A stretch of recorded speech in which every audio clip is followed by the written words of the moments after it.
Welcome to the CarbSmart Podcast, where your decision to embrace low-carb nutrition becomes a fun and delicious lifestyle. I'm your host, Dana Carpenter, here to guide you through the ins and outs of everything low-carb. With the new year comes diet season, with people resolving to improve their nutrition, whether for weight loss, health, or both. Carb restriction is, of course, a great way to achieve both. So let's talk about it. Like, subscribe, and hit that notification bell because you don't want to miss a single episode.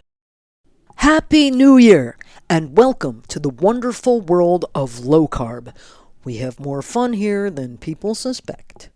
Some of you are old hands, some newbies, others have eaten this way before but fallen by the wayside. Happy to have you all. I've been eating this way since dinosaurs roamed the earth. Okay, since 1995. Clearly, I have never regretted it. I have fielded questions about low-carb nutrition all these years. The question I most commonly get is, how many grams of carbohydrate should I eat in a day? My reply is always, how the hell should I know? More recently, I also get, what are your macros? The answer is, I have no clue. This journey started with a nutrition book from the 1950s I bought at a used book sale. It asserted that obesity was not a matter of eating too much, but rather a carbohydrate intolerance disorder. Since by then my health food diet had gotten me up to a size 20 at 5'2" with nasty energy swings to boot, I took notice. I remembered that when I was a kid, everybody knew that if you wanted to lose weight, you gave up potatoes, spaghetti, bread, and sweets. Every diner had a diet plate of a bunless hamburger patty, a scoop of cottage cheese, and either sliced tomatoes or half a canned peach. I figured I might as well give the old school approach a try. I was clear on what foods were high carb, so I just dropped them from my diet. For instance, instead of a piece of skinless chicken, broccoli with fat-free fake butter stuff, and brown rice with the same fat-free fake butter stuff, I would have the chicken with the skin and the broccoli with real butter. No weighing, no measuring, just eating low-carb foods to satisfaction. The results were immediate and dazzling, and here I am. I am currently about 70 pounds lighter than I was when I started. Despite being officially old, 66, I also feel better in most ways than I did before I started in my mid-30s. Certainly, my energy level, mood, and mental clarity are better than they were when I was eating the typical health food diet, low fat and high in healthy whole grains. Considering how much I've aged, that's remarkable. I can trust my appetite to tell me when and how much to eat. I had heard, perhaps you have too, that if I just ate a healthy diet and paid attention to my body would know how much food it needed. Ha! Back when I was basing my diet on what were called good carbs, my body thought it needed enough food for the 101st Airborne Division. I was hungry all the time. Perhaps the biggest surprise when I quit the carbs was how much my hunger abated. My point here, I promise I have one, is that I didn't start with an official low-carb program. I think people focus too much on details. Exactly how many grams of carb am I getting? Am I in caloric deficit? What should my macros be? I had read the original Dr. Atkins Diet Revolution back in 1972 and even tried it. You'll be shocked to know it worked. But at 13, the idea of a permanent change in eating habits was beyond me.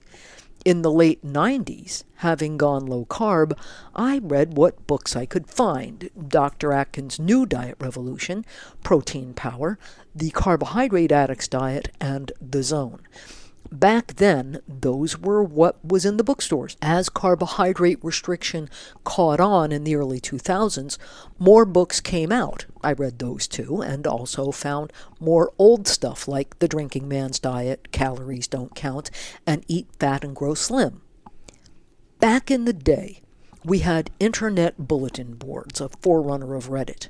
These were places where people interested in a given subject could post email to the whole group. I haunted the low-carb bulletin board. I quickly learned that different approaches were working for different people. For example, the Heller's Carbohydrate Addicts Diet, consisting of 2 average-sized, very low-carb meals a day and 1 reward meal of equal portions of salad, low-starch vegetables, protein, and whatever carbs the dieter wanted, but only as much as they could eat in 1 hour, was dreadful for me. Despite the title, it reawakened my carb addiction demons. My weight loss stopped. I also felt awful after my reward meal. I quit that experiment after crashing blood sugar made me nod off in front of dinner party company. Yet on the low-carb bulletin board, there were people who had lost 50, 60, even 100 pounds on the carbohydrate addicts diet with never a bad day. Who was I to tell them it was a bad diet? The Zone diet, designed by Dr. Barry Sears, prescribed a ratio of 30% of calories from protein, 30% from fat, and 40% from carbs. Not super low carb, but lower carb than the average American diet. According to Sears, this ratio performed some sort of hormonal magic, keeping the dieter in the zone, where energy and performance were high, weight was coming off, and hunger was nearly non-existent. You know, the results I was getting from a basic Atkins and protein power style low-carb diet. The zone did not work for me. Like, at all. I was hungry all the time. Eventually, Sears told people who are hungry on the Zone diet to eat less carb and more protein. So, my original low-carb diet.